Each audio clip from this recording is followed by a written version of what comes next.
So pretty much what happened was another dealer slash manufacturer was trying to build the room and completely destroyed it. And then I get called from Poppy Steak. I get a call from the designer saying, hey, can you come out here and take a look at it? So they had it set up with a wine mate, which is a self-contained unit, which is a disaster in any possible way. The cabinetry was all done a little wrong and kind of wonky. We were tasked to come in and kind of redo the entire project.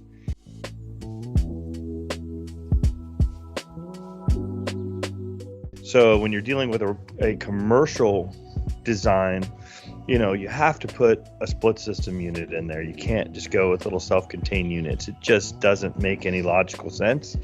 But, sometimes people think it's a budget thing, or they're under a pressure to give a proposal under a certain number. And it's not about that. It's about functionality. And so when you give somebody that type of a self-contained unit for a commercial space, it's never going to work. So you got to be able to explain that to them, that you have to go with a split system unit no matter the cost.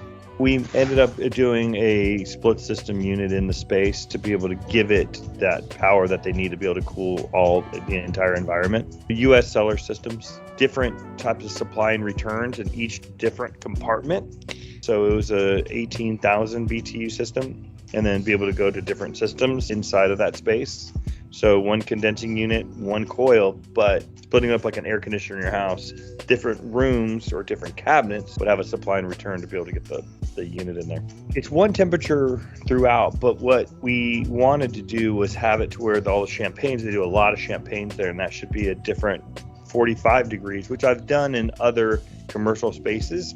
Have the champagnes at 45 degrees and the Sauvignon Blancs, and then the rest of the wine at 55 degrees, which is the optimal temperature for the space.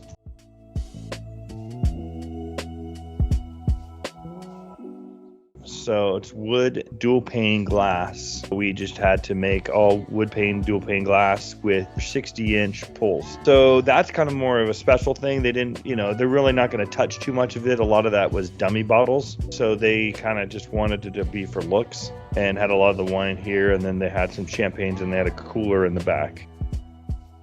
Doors were 7 feet tall, 36-inch doors up on top, obviously sealed Q-lon so they can actually hold the air from escaping into the space.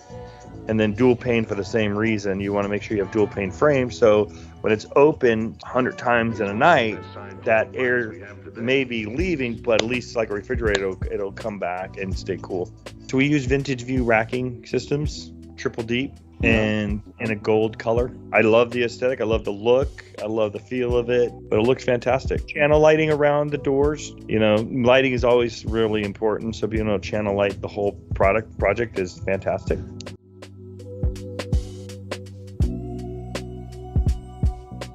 If I was able to do it from the start, there would be very little to no challenges. With it being where it was fine. It just, the cooling units, instead of doing a self-contained, which blows up on top, you could have easily put the split systems up on top from the very beginning. So just changing refrigeration is a challenge from start to finish. So things I don't like, the locking systems. I don't like that. I don't like the way they are. They shouldn't be like locking that way. They should be locked through an iPhone instead of some big bulky locking system. But I couldn't change that after the fact. Once they were made, I just was there to clean up. And then up top, those cheap locker looking ones. So it just doesn't really add up to the aesthetic you're trying to accomplish. With now, there's all these automatic ways you could do doors. You could have it on your phone. You don't need to have a big bulky amount of keys to carry around to open up these doors. We've got them on a 6-month schedule to go back and fix everything that they need to. With it being open all the time and constantly running because it's always open, you got to make sure that you monitor and manage and clean them, at least 6 months, every 6 months. I've done some for the Ritz-Carlton that have gone on for 20 years. It's just depending, but they get a service every 3 months. So they're always making sure those units are at tip-top shape. These units can stay for 10 years if they take care of it and they get the maintenance that they need for it.